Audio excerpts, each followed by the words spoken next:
I didn't lose my feminine energy because I wasn't soft enough. I lost it because I was so in survival mode in my body. And I see this with so many women. So let me show you how you can get back into your flow. But most importantly, how to create whatever fuck you want from your flow. Let me break down for you the signs that you may be in your masculine and hustle era that is detrimental to your health, to your body, to your feminine energy, and of you attracting and creating things in your life for yourself. If you're new here, I'm Annie. I talk everything to do with feminine energy, creativity, how to get the juices flowing out of you. If you're an OG, hey babe, welcome back. The truth is, when you're always pushing, hustling, doing the thing, can you see there is tension? There is just so much tightness in here. There is no room to receive. There is no room to breathe. You need time to be able to center. And no, this time isn't for procrastination, it's not to do nothing. You are shifting your energy to be able to be magnetic, to feel, to connect, to then create from the truest power of yourself, which is your creativity. When I was living in this way for years, I noticed two things. One, I thought I was normal, and then I realized actually everyone here is in survival mode. But two, my creativity was dying, intuition was dead, my internal world was just really neutral. I didn't have time to connect and feel and create. I just felt really disconnected to my power. And how this can manifest physically is women can miss their periods, they can go into PCOS, which there is a video up here that I talk all about PCOS and endometriosis, which I have naturally healed myself through being able to create again and connect to my feminine energy and my power. This is something you can do as well. Of course, there's different parts and components of nutrition, health, fitness, which I also do with that as well. It's simply an energy shift for me personally that needs to change, but check it out anyway. To be honest, I used to get so triggered by feminine women when they'd be a typical Barbie girl, if that makes sense, like wearing pink, being soft, like we don't do this, like no, I didn't resonate with that. Doesn't mean that we shouldn't be like that. If that is your true anchor, of course you be you. But what I found for me personally is I was so resistant to it, but that was telling me internally, actually I was disconnected to my own feminine energy. And when something triggers you, it's actually a sign that you're needing it within you, and that part of you is ready to come alive.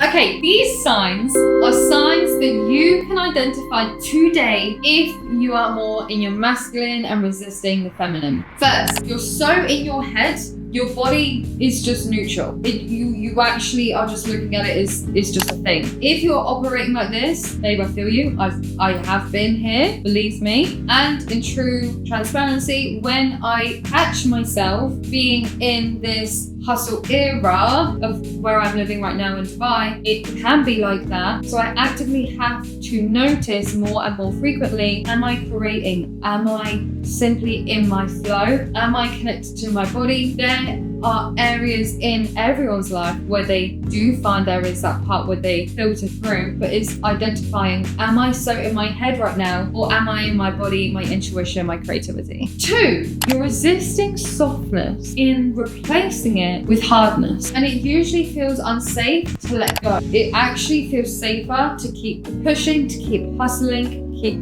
doing, and you often don't feel like you want to rest or you deserve to rest. Three, you're triggered by feminine expression. So this can be anything from dance, creativity, singing, like anything that expresses you and your soul, you feel triggered by. Babe, I felt this as well. I have been there. Don't worry, you are not alone. So this is what helps me and my clients reconnect back to their feminine flow without trying harder, but shifting these different ticking points in our body and our brains to go, just need to switch that on, need to switch that off. First of all, write down the resistance. You want to get a pen, piece of paper, and simply write down what that resistance is. That's all you want to write. Then, what about this feels unsafe? This is going to keep your nervous system settled. It's going to encourage you to be more curious and come away from the resistance. So we're coming out of fight or flight mode. We're simply allowing our nervous system to come back to self-regulation. Give your body a safe anchor. That can be grounding, being outdoors, connecting with loved ones, connecting with your pets, reading, dancing. You see the flow is going on. Also pottery or sound baths. If you've never had a sound bath, I highly recommend it. It's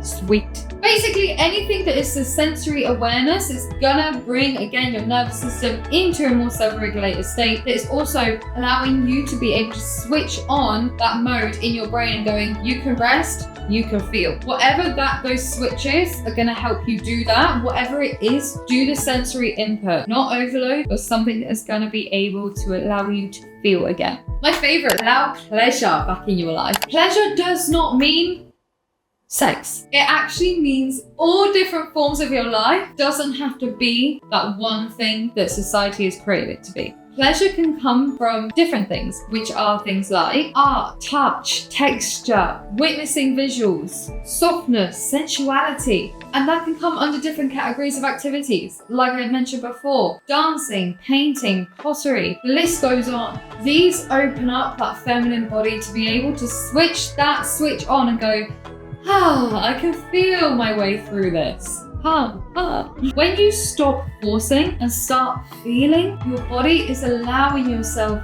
to simply just decompress, breathe, reduce that cortisol levels. As a result, your health will improve. If you were suffering from anything like PCOS or endometriosis, like I have in the past, this is most likely to improve. You can hit this video up here. That will help you understand what it is. But most importantly, your creativity explodes. If this has helped you, if you're like, I didn't know there was this feminine way of being when you don't actually have to be so feminine, like there is a different way to do this and it is fun. We should never think of something like this to be another task. That is going to set you up for failure. We don't want to do that. If you're here for the fun, click subscribe. I will see you on the next video. Bye!